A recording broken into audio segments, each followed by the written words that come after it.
How Islam began in under 10 minutes. Not a problem. We've started. Okay, so travel back in time with me to a land far, far away and long, long ago. Mecca and Arabia, about the year 570. Mecca is important for 2 reasons. 1, the Kaaba is there, an ancient temple built to worship God. And 2, Muhammad, peace be upon him, was born in Mecca. Now, problem. I can't show you Muhammad because it wouldn't be right. I'll tell you why in a bit. But in the meantime, here's his name in Arabic. Nice. Back in the day, Mecca was a lawless place. The only way to be safe was to have backup.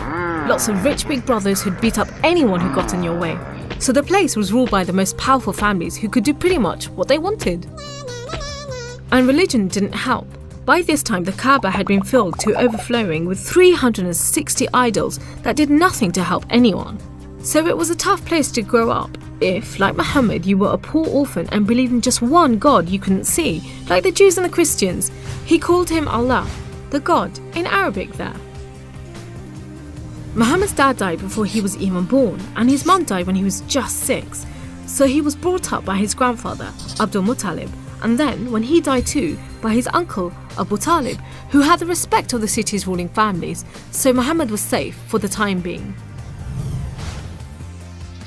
Muhammad started out as a shepherd and then became a businessman, travelling about buying and selling stuff for rich clients. When he did some work for a rich widow called Khadija, she was so impressed by his honesty and skill that they ended up getting married, and for a while, it looked like Muhammad was going places. Well, he was, but not how you think. Every year in the month of Ramadan, different calendar, different names for the months, there was a big party around the Kaaba, when people made sacrifices to the idols. Muhammad hated it, so he'd get out of town and sleep in a cave he'd found on top of a nearby mountain. One night, Muhammad's praying to Allah when wham! There's the angel Jibreel, you might say Gabriel, standing right in front of him. Read, says the angel, but Muhammad couldn't read. No schools, you see. Jibreel keeps on at him. 3 times he says, read. Then he grabs hold of Muhammad and wham! Again, it's like Muhammad's learnt the words off by heart. So he recites the message out loud.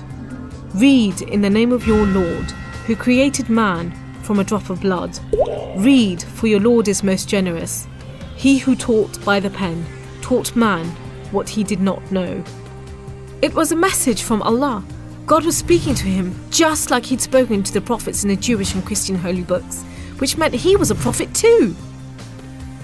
The messages continued for the rest of Muhammad's life. Allah gave him the words to say and the prophet recited them. The words were written down by his friends, and years later they were collected together and became the Muslim holy book, the Quran, which means recitation, because Muhammad recited it, you see? Anyway, that was much later, so back to the night of power.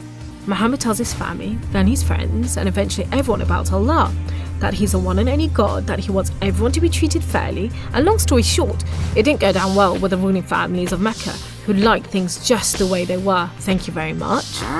You see, Islam means obedience to Allah, and Muslim means someone who obeys Allah, and the ruling families didn't want anyone obeying anyone else but them. So the people who believed in Muhammad's message, the Muslims, were given a hard time. Some were even tortured and killed. A few of them managed to escape to Abyssinia, Ethiopia. But most were stuck in Mecca. Muhammad also had to cope with the death of his wife, and then just a few weeks later, his uncle too. Feeling very down, he went to the Kaaba to pray to Allah one night. Then, the weirdest thing happened. Jibreel turns up, sits him on a winged horse called Al-Buraq and flies him all the way from Mecca to Jerusalem. He prays with all the prophets who have ever lived. Then, he's taken up to the heavens to chat with some of the prophets, and then into paradise itself, where Allah tells Muhammad to pray 5 times a day and to stay strong. He's returned to Jerusalem and then flies back to the Kaaba in Mecca. We call it the night journey, and Muslims still argue whether it was a real experience or a vision, but whatever, it gave Muhammad a much needed boost, and just as well, because there were more tough times ahead. So, there was this other city called Yathrib. The people there heard about Muhammad and his message and invited him and his followers to join them. A few at a time, the Muslims left Mecca and made a dangerous journey across the desert to Yathrib. It's known as a hijra, which means migration, like birds do. Muhammad and a few of his friends stayed in Mecca until everyone had got away and then made plans for their own escape. But the ruling families wanted to kill Muhammad while they still could, so 7 sons, one from each family, were sent in the middle of the night to stab the Prophet while he slept. But he was way ahead of them, and when they burst into the house, Muhammad was gone. Trackers were sent out to hunt him down. Muhammad and his best friend Abu Bakr took a roundabout route to try and shake off the pursuit, but the trackers were too good and slowly gained on them. So Muhammad and Abu Bakr hid in a cave and prayed that no one found them. The trackers found the cave all right, but they didn't bother going in to search. There was no way Muhammad could be inside, they thought. There was a spider's web over the mouth of the cave and a nesting bird at the entrance. He must have given them the slip. So off they went, leaving Muhammad and Abu Bakr protected by a spider and a bird.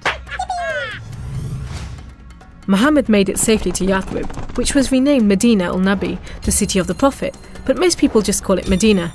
But Muhammad's worries weren't over yet. There were 3 big battles between the Muslims and the Meccans. First, the Battle of Badr, when Muhammad and just 313 men faced 1,000 Meccan soldiers. Miraculously, the Muslims won. Then there was the Battle of Uhud, which didn't go so well. Some of Muhammad's men disobeyed his orders and ran off during the battle to raid the Meccans' camp, and so the Muslims were outmaneuvered. Then there was the Battle of the Trench. Medina was protected on 3 sides by mountains, so when the Meccan forces advanced in the city, the Muslims just dug a deep trench. The Meccans made camp, but the weather was terrible. Pouring rain put out their fires and howling winds blew down their tents. Eventually they gave up and went back to Mecca.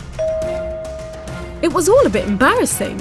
They were losing the respect of the local tribes who were flocking to join the Muslims.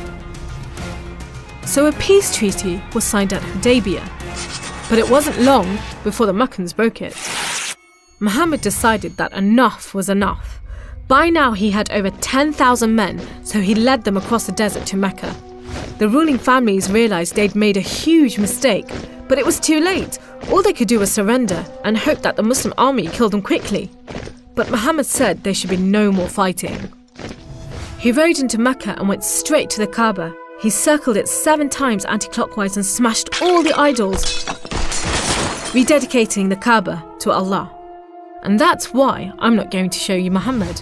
The Muslims wanted to make it totally clear that they only worship the one unseen God. So they didn't have any pictures of Muhammad in case anyone thought he was an idol, and they didn't have any pictures of Allah because he's like nothing on earth, so it would be impossible to draw him anyway.